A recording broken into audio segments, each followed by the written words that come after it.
It's the Jim Fannin Show. We've come to take your mind. Am I still on?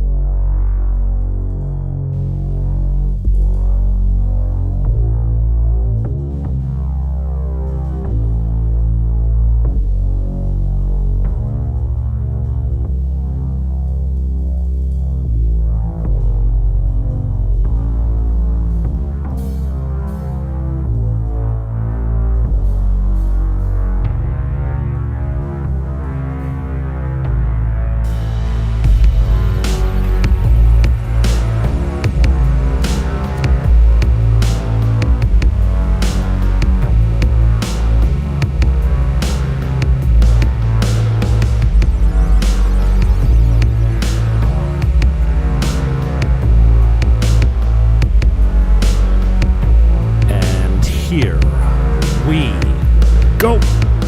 Max Bernier is my guest. We're talking everything politics, Canadian politics. We'll have them just over a half an hour here. Buckle up and welcome aboard.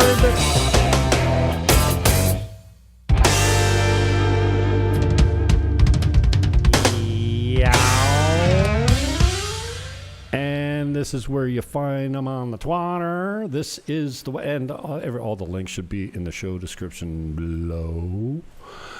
This is the party website, and he's got some Instagram. It's the party's Instagram and whatnot. Max, I really appreciate your time. I know you're pretty busy. Are you tired of talking about politics yet? Thanks for your time, and welcome back, brother. Thank you, Jim. Very pleased to be with you. It's always fun. I guess I got to start right off the bat and go, what happened, man? Jesus, we had one. I say we, I mean, I'm only a voter. I've never really been more involved than just a bystander, but you were at 1%, you jumped to 5%, and then, geez, we lost all the steam, and we lost 700,000 votes and back down to 1%, man. Like, what happened? Yeah, that election for us, we wanted that election to be a discussion about mass migration in Canada. And that was not the case. All that was, a referendum. That was not an election. That was a referendum on the 51st state, usually. And Carney played very well his game, telling Canadians that our country is in danger. We may not be a sovereign country anymore. Trump wants to destroy our economy. And so we need to fight, and we need to impose on Canadians more taxes and counter tariffs. So that was all about, that narrative. And the mainstream media did help Carney with that. Every day that was about Trump and the 51st state. And actually, Polyev played the same game also. But if you take the time to read The Art of a Deal, that's the way that President Trump is dealing and having negotiations with his future partners. That was he did with European countries. He did impose tariffs. And after that, he said, okay, 90 days pause. He did that to us instead of, just relaxing and not impose counter tariffs. We did impose counter tariffs. It is hurting us and our economy. And we know that we cannot win a trade war against the US. But that being said, that was the discussion of this election, and we wanted the discussion to be on the real subject, real policies with real solutions for Canadians. And that was not the case. So for us, it was difficult. It was difficult for the Green Party. It was difficult for the NDP. It was difficult for the Bloc Québécois. So it was an extreme polarization of the votes, between two mainstream political parties, the Conservatives and the Liberals. So that's why I said it was a kind of a referendum and not an election. But that being said, the People's Party will be there. It took 8 elections for Nigel Farage in UK to be elected in Parliament. Yeah, I saw that today. It won't take 8 elections for us. Next time we'll be there with the same platform, the same ideas. And when Canadians will be ready, we will be there. Do you feel like you mistimed the jump shot as far as the topics go? Hey, immigration's at the top of my priority list as well. But the electorate seemed to be queuing into the economy, into jobs, into taxes and cost of living and stuff like that. I know you made it your focus to focus on immigration. Are you sorry you didn't spend more time on cost of living and jobs? Because that seems to be the top two issues that they voted on. Yeah, I spoke about that actually. I was the only one saying we need to balance the budget. We need to cut the spending. We need to be able to lower taxes, but with real surpluses and not by borrowing money like the conservatives and the liberals said. So we worked, and when speaking about immigration, it's the cost of living also, because as you know, we have the housing crisis in our country. The way to solve that for us was to have that moratorium on immigration. When I was speaking about immigration, I was speaking also about the economy. I said that our standard of living went down the last 10 years because of mass immigration. But, the preoccupation of Canadians was to keep their country united, to keep Canada a sovereign country. But for me, I said Trump is not serious about the 51st state. The Canada is a sovereign country, will stay a sovereign country, and our problems are not because of Trump. Our problems are because of big fat government in Ottawa that is spending money that we don't have and with bad policies. And they are responsible, the conservatives and the liberals. So that was the discussion that we had with voters. But actually, we will see if Carney can keep this country united. Because if you saw after the election, Danielle Smith said that she's very serious. She wants a referendum on the 51st state or the separation, and we may have a referendum in Alberta in a year. And she's doing that to have a strong negotiating power with Carney, to tell the federal government and Carney to respect our constitution and give more autonomy to Alberta and every province. So that will be a huge that discussion about the unity in the coming weeks and months. My mother would always say when I lost a real estate deal, she was my manager, and I come in and I said, I did everything right. And she'd go, no, you didn't. It's your fault somewhere. So since you're the man at the top, and we've talked about, how do we differentiate ourselves from the other parties? We talked about proportional representation and carving out pieces of policy and planks that you can use to gain loyalty and to attract voters that will never leave you, no matter what. Are you looking inward at all and saying, hey, this is my party. I'm the top dog. I call all the shots here. Next time I'm going to what? I don't know. I mean, we've talked about having, a war room that's got the likes of a Kinsella in it. I know you don't like Warren Kinsella, but he's, and I said this to you off air, the Liberals, like them or not, have some absolute political geniuses in their war room, right? They made a broomstick, basically IQ-wise, of Justin Trudeau, prime minister, kept him in there for 10 years, and then they appoint Trudeau 2.0 and get him in. I never thought they could get this done. So much respect to the Liberal Party. They've got the dogs in the war room. I'm just wondering if you're feeling dude, you know what? Next time I gotta let go of this, or I need to hire someone else, or I gotta, I like your question. It's a fair question. But what I want to tell you, it's we are a different political party. We don't do survey and polling and focus group, and we don't change our platform at every election. Usually when you lose and you're a traditional political party, you're going to say, oh, my message was not good. People were not ready to that, so we must have a new platform. No, it's always the same platform at every election. And for our supporters who wants us to change our message, we won't. Because if you go and create your own party, if you want that, we have the strong and the only vision, and we are offering a real alternative to Canadians. They were not ready, like in 2019, when I spoke about immigration. They were not ready. They were saying that we're racist, but now they're ready for that discussion on mass immigration.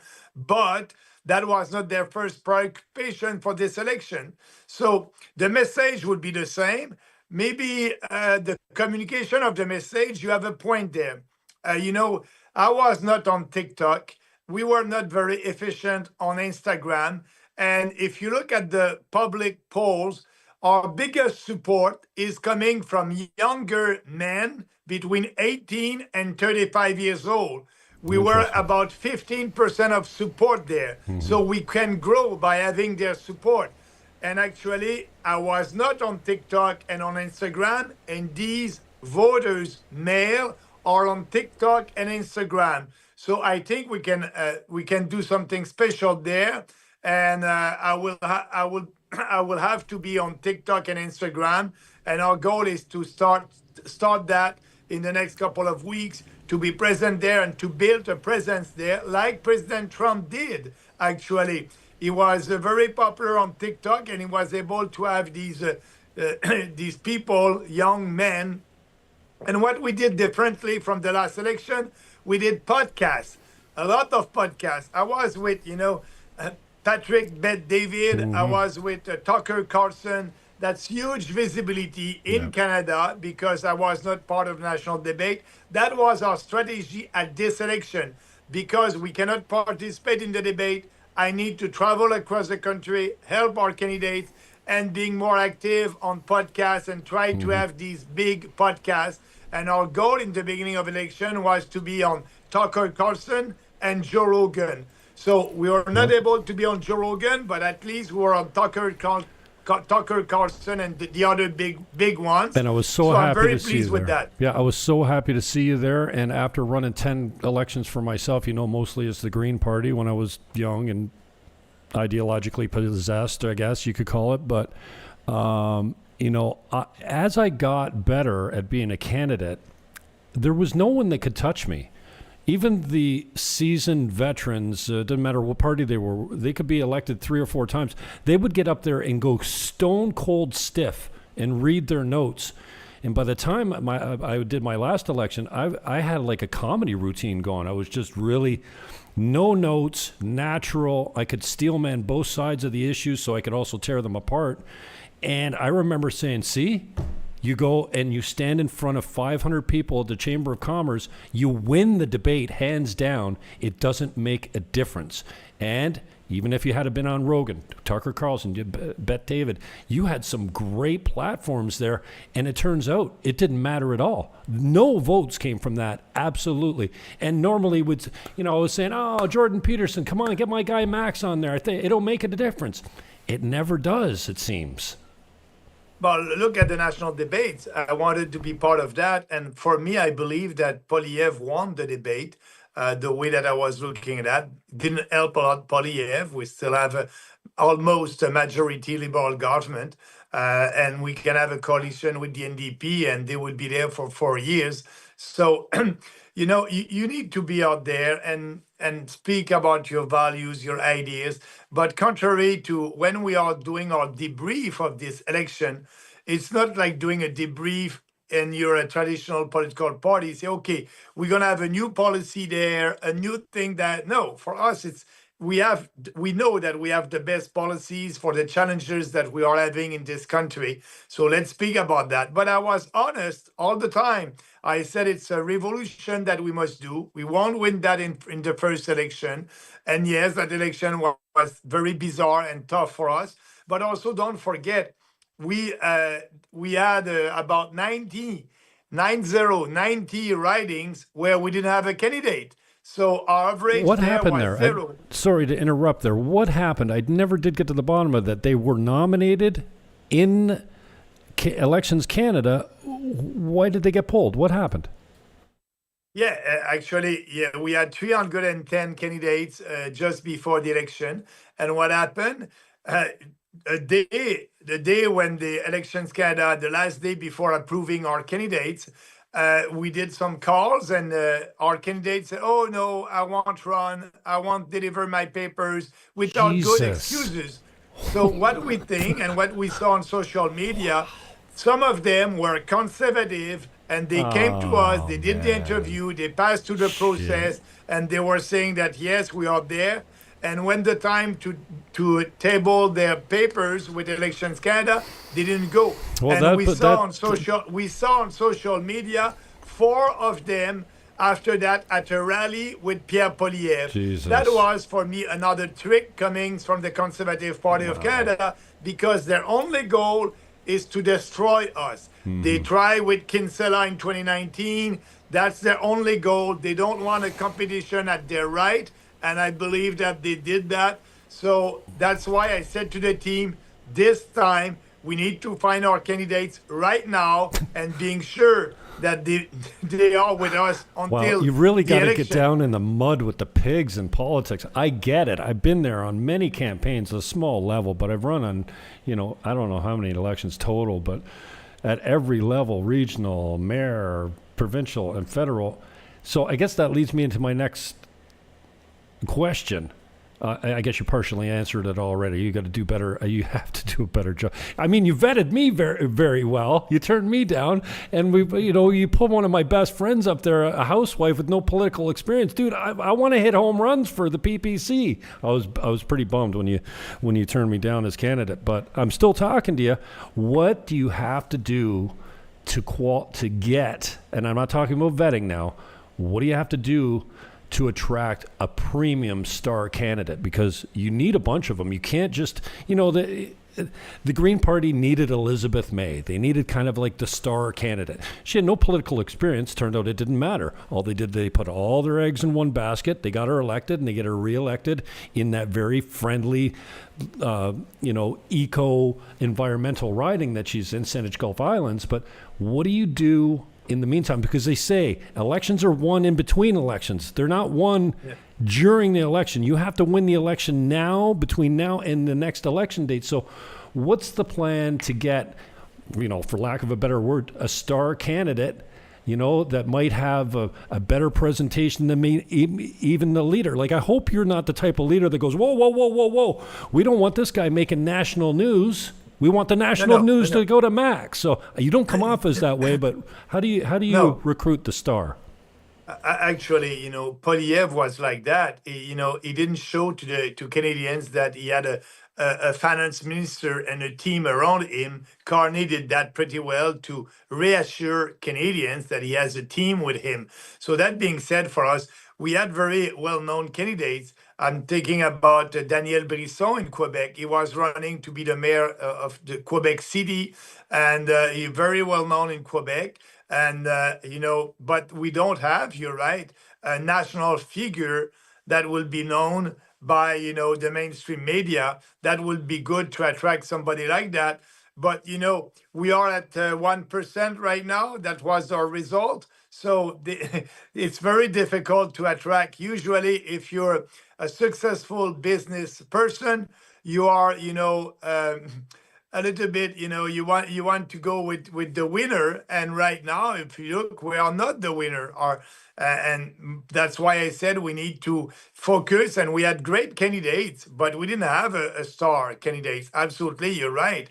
I hope that next time we'll be able to attract people coming from different backgrounds that will be very well known nationally. But there's no secret. There's no, I'm out there and speaking with people, meeting business people, university professor, truck drivers.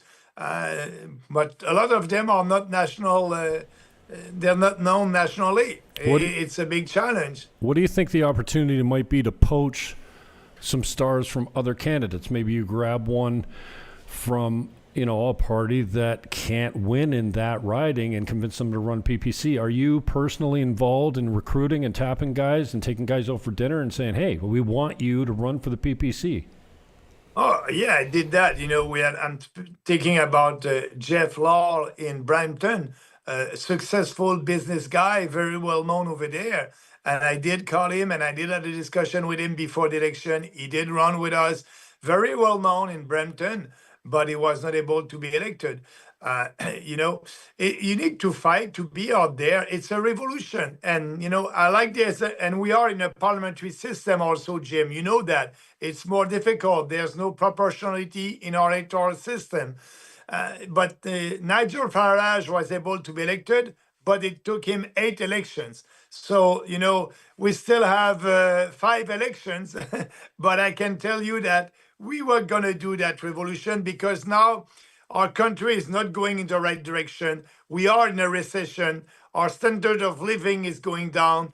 Inflation is high. We're going to have deficit. The unity is at risk, the unity of this country. So when you have all that, I believe and I hope that Canadians will look, okay, just wait a little bit, time out. Let's look at another alternative, and we will be there. What do you say to the guys that say, I won't vote for a leader or the party that's got a French accent? They're tired of the Chrétiens and there's been they're French lawyers from Quebec. I will not vote for, at what point does Max Bernier say, you know what, okay, let's get a fire stick as the leader that can be a real showman and kick this thing off? Yeah, but Jim, what I'm telling you, I'm the only leader of a national party that is doing a leadership contest after each election. I did that in 2021 when you didn't win with 5% of the vote. I did ask our members. It was not us, the head office. It was an independent firm. The cost to do that was about $15,000 to be sure that it's an independent, transparent process. We gave them our membership list and we said, be in touch with them, ask them a question if they want to have a leadership contest. And 96% of them said no. I'll do the same thing. In a couple of weeks, our members will receive communication from an external firm, and they will have the opportunity to express their point of view about my leadership. I hope that Poilievre can do that, but he won't. And actually, I really admire Jack Mead, who said, okay, didn't win, I'm resigning, and yeah, that's life. But for us, we have that process in our party, and we'll follow that. I don't mean to be the devil's advocate here, but I'll play it. It's your party, bro. If you say, I want to lead the party, then you're going to get 95% of that vote. It doesn't matter who does the polling. If you said, okay, I'm out, I want to put this guy in the front. He can do a better job than me. I'll concentrate on my own riding and get myself elected. But in the meantime, I'm supporting this guy as leader. Would you ever be prepared to do that or not? I just want to answer the question about concentrating in one riding. Mm-hmm. Jim, we did it. We did it at the by-election in Portage-Lisgard. I had 17% of the vote. Me, the leader, that was not a general election. Usually there's no split the vote. You don't change the government. That was a nice opportunity for me to be elected. That was the riding when we had the most votes during the 2021 general election. Right. I was there. Listen to that, we spent $350,000 in one by-election. Wow. I had everywhere. We did everything. Didn't work with the leader. So we won't do that. Now we need to have candidates all across the country to increase our percentage of the vote. If we don't do it and we concentrate on 50 ridings, we'll be like the Christian Heritage. We'll have forever less than 0.5%. We are a national party. We have the opportunity to have a team all across the country. At the next election, it will be the same strategy. A candidate in every riding. We didn't have that. As I told you, in 19 ridings, we're not able to have a candidate, but now we have time to work on it. A candidate in every riding, and we're going to spend the money that we have for a by-election. But don't forget, we spend at this election about, I don't have the final numbers, but about $400,000. The Conservatives spend $35 million like the Liberals. We are competing with the money that we receive. At the last election, we spent $1.4 million at the last election. We are spending the money that we are raising. We don't have any debt. We are able to put money aside. We are fiscally responsible because we know what we want to do. It's a revolution, and we want to change and move the overturn window to the right. And it takes time for doing that. And if you're not patient, just leave the party and do your things. I got Our that. candidates need to be patient. Definitely. Moving forward, you must have a couple of ideas of things you won't do again, new things that you were committed to for the next time around. The whole idea, doing the same thing over and expecting a different result is insanity. So what are you committed to changing the next time around that you haven't tried yet? Yeah, but what did affect us in that election is the fact that we were not able to have a candidate in every riding. For the first time, we didn't have at least 320 candidates, 247. And we need to look at the process when we're approving these candidates. Something was wrong there because, they resigned the day before the cutoff. So we need to change that process. We need to be sure that when they're going to say yes, it was done by the head office the majority of the time. I think it must be done at the local level. They know their people better than the head office. We need to change that process for sure. We need also, I think it was successful, the podcast. We need to do that right now. I was with Alex Jones 2 days after the election. Yeah, we will do that. That was very successful, I believe. We'll do that, more podcasts in between elections. And like I told you, we need to be able to speak with the new generation, 18 to 35 years old. So we're going to have a strategy there. And I believe the strategy is with TikTok and Instagram and more videos. And, I think we're going to increase our percentage there. But what we need to improve is to have 343 candidates at the next election. We have 2 years to find that. We cannot have any excuses. We need to find why these fake PPC supporters were able to be a candidate and resign without any good reasons the day of the cutoff. Unbelievable. Max, I really appreciate your time. Just on the way out, last time around, I think you got a majority of traditional non-voters. You brought people out that normally wouldn't vote. And we used to say this in the Green Party as well. Many of the Green Party supporters don't have a second choice. I think the PPC is like that. And I know there's been, an image problem around the PPC, this idea that they're extremists and fringe and identifying with Trump or Alex Jones or Elon Musk or whoever the Nazi of the day is. What's your thoughts on getting those traditionally non-voters to vote PPC? Because I think this time they came out and voted Liberal and Conservative. But, the fact that they were saying, Bernier, you split the vote. We didn't split the vote. Actually, Polyev split our votes. About 700,000 of our people went with the Conservative. And I can tell you an anecdote. I was at a rally in Vancouver during this campaign and speaking with our people and tried to motivate them. And a guy came, he said, Maxime, I voted for you in 2019. I'm a founding members of the party. I voted for you in 2021. But this time, I want to get rid of the Liberals and I won't support you. And he was at my rally. So, yes, some of our people who voted for us decided to go with the fake Conservative just to get rid of Trudeau and the Liberals and Carney. And now, you know what happened? They still have Carney. So, and I believe that we must be out there with our ideas and try to reach these non-voters, because you're right.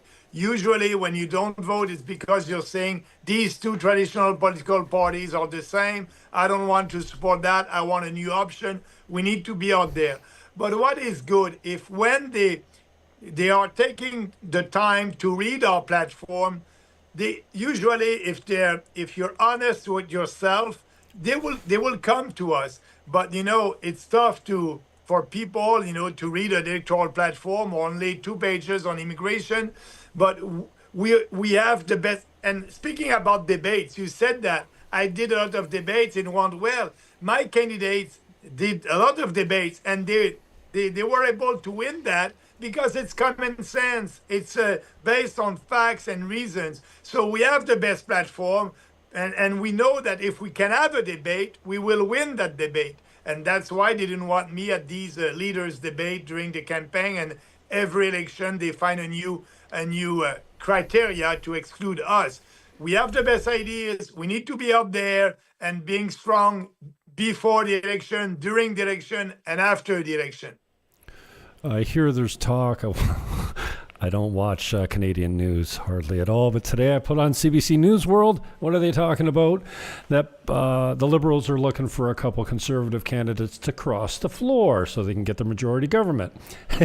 Do you think that's in the works for a Max Bernier to recruit an already sitting member that gets disaffected with one of the parties and say, hey, sit as a PPC guy. Come on over.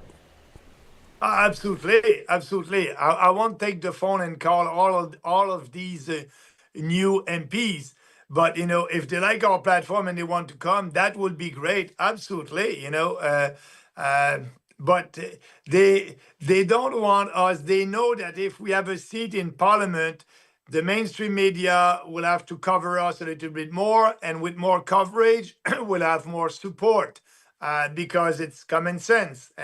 And now this country, it's very disappointing that election. We'll see what will happen. I'm looking at the separatist movement in Alberta, separatist movement in Quebec. Maybe in 4 years we won't have a national election. That would be it. We don't know. That's a good point. I'm scared. Yeah, I am too. And I woke up more bitter, resigned, and cynical than normal. You know me. I've been doing this a long time. And, my first election was 93. I can't shake it. I can't shake the disease, man. It's still in my blood. I can't put it down. And you said to me, well, you're in the Dominican Republic. What do you care? And that's like, I know. How does it? Doesn't like it? None of it really affects my life. Here, I've got true freedom. I mean, and I've never been happier. So, but I can't put it down. It's like an addiction, and here I am, begging for your mercy. Well, that's why I said during the campaign, Jim, we are the last hope for this country. You can save this country with our policies. But if Canadians are not ready for that, they'll be ready a day. Maybe it would be too late. But I'm fighting for this country until I win, and maybe I won't. But I'm pretty sure that the time is on our side, and we'll be able to win and bring back this country. I hope you're right, Max, because we know the rules. The media's, they're never going to change, right? You can't count on the debate commission to make the rules fair. We know the rules that the PPC is playing by, and I'm not saying, I know you're a man of principle, but maybe there's an idea that you should look at playing dirty pool. Who came up with the idea? I know what we'll do. We'll get 100 candidates to pose as PPC candidates and then just pull the plug and screw them right at the last minute. They won't know what hit them. Who came up with that brilliant idea? Like I said, intellectually and morally corrupt. That's the conservative. I said that in 2018. I was right, and they are proving us every time. They're playing tricks like that instead of trying to promote real conservative ideas. Amen, brother. Well, I love you. I got a lot of time for you. I appreciate the time that you've given me over the years. You've always been honest and straight up. You never tried to dodge a question, and I appreciate that about you. And so on the way out, if you've got a message for any of your candidates or Canadians or anybody that's watching now, thanks for the retweet. Shit, we're up to almost 1,000 people. So the floor is yours on the way out, Max. Well, thank you, Jim. Really appreciate that. I appreciate the fact that we can have that discussion. I appreciate the fact that you're asking tough questions. You're right. Everybody must know what happened and what will happen in the future. But I want to say to our members, to our candidates, to our volunteers, to Canadians out there, the PPC will be there with the same idea. And I want you to be ready because, yes, this country, what is happening right now, not only in Canada, in Europe, in France, in Germany, in UK, it is our Western civilization that is in danger. We need to fight for that. The People's Party is there. We're gonna fight. We're gonna be ready for the next one. Stay tuned. Follow up. And if you want to know more about the People's Party, go on our website, peoplespartyofcanada.ca. Read our platform. If you like it, share it. That's the beginning of a revolution. It will happen, but I don't know when. Well, it might be sooner than you think. We might be doing this in another 6 or 8 months, maybe within a year. We get back on the behind a lectern and start hammering them out of the park. So, anyways, appreciate your time and your commitment to democracy, brother. As you just mentioned, or an example of wow, politics can be a really dirty game, and I appreciate that you're still standing strong and. You're not, and that's one thing I like about you. A buddy of mine asked me before, I often say, oh, why am I doing this again? Just go sell some houses. What do you want to talk to Max Bernier for? What do you care? And,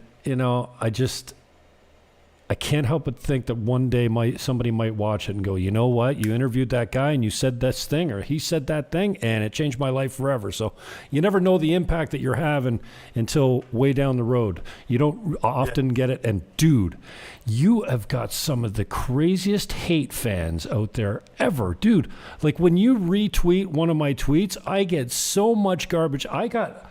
My God, you've probably seen this all, but this fairly nice-looking blonde girl was really making sexual innuendo about what we were going to do today. It's something about having one of your appendages in my mouth.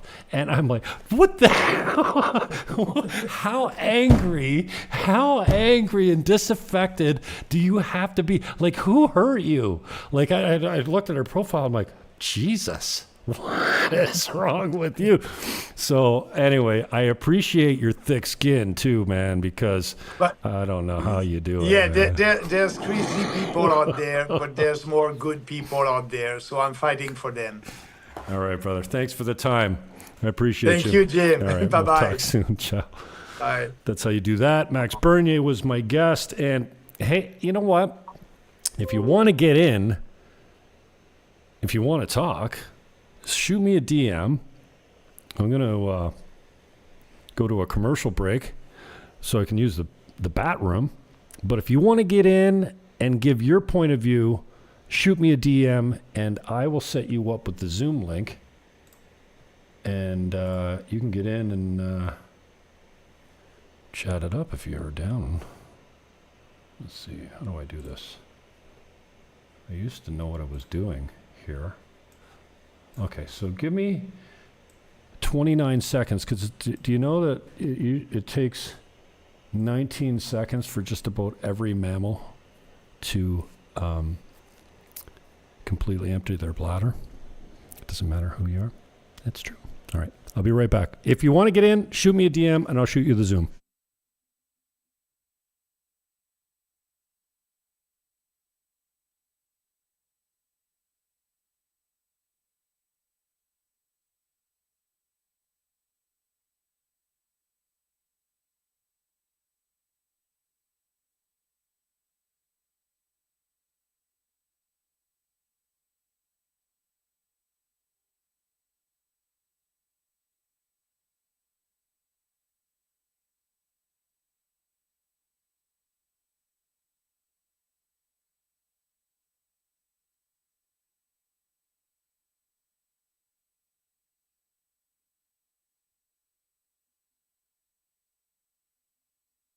So my thanks to Max Bernier.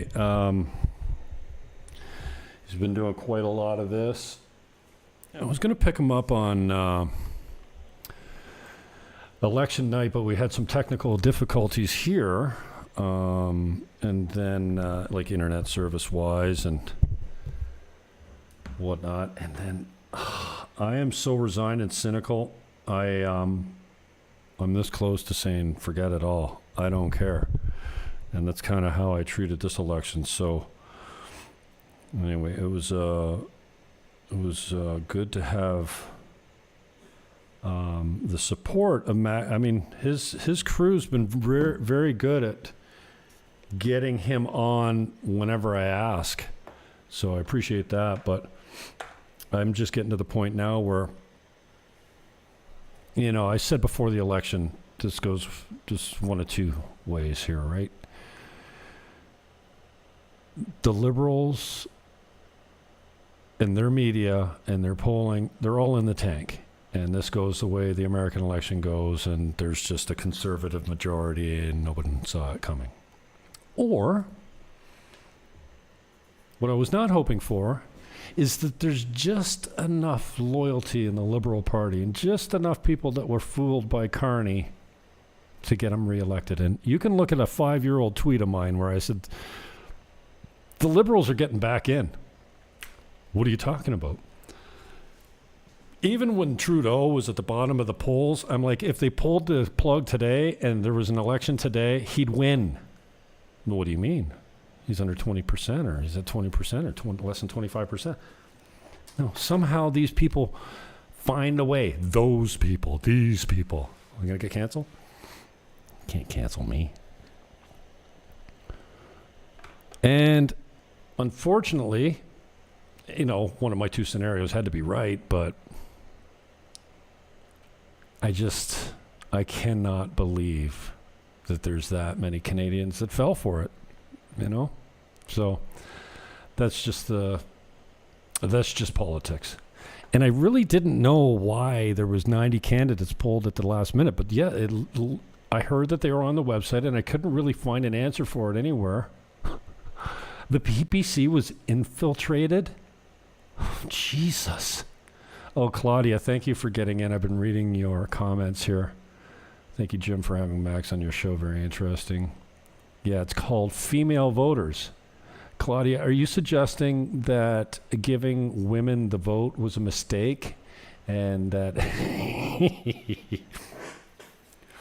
and that men should never allow women to have the vote? I kind of feel like that's what you're saying. It's funny. And who else do we have in here? Cheap viewers. Okay, that's spam. Peter Biker. Used AI too and run scenarios. Yep. Oh, LinkedIn. Hello, Jim and Max. Hello, Cav Antonio Caruso, BA. Oh, Tony Caruso. Kikatsu fai, Tony. I think that's a bad language in Italian. Jacqueline. On Twitter, we need unbiased media. Good luck with that. Claudia. Johnny Wong. That's horrible. I don't know what you were talking about, Johnny. Sorry. I should be reading these as they come in, but you can't really do that with a guest. Canadians seem to vote like they root for their own team as opposed to the quality of policy. So sad. True. Thanks, Johnny Wong. Claudia. Thank you, Max, for the Christmas card. Well, I didn't get a Christmas card, but I did get a call on New Year's one day.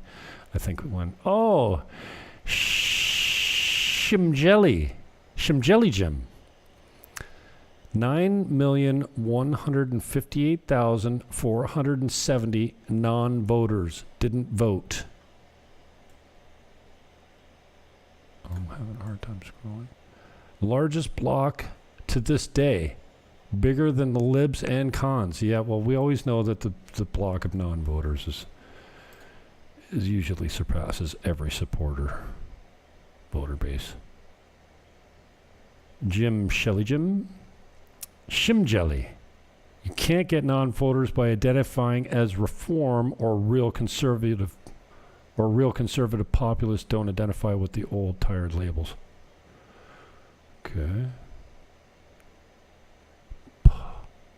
Polybus Cornelius. Fear made in Canada, lose. All right.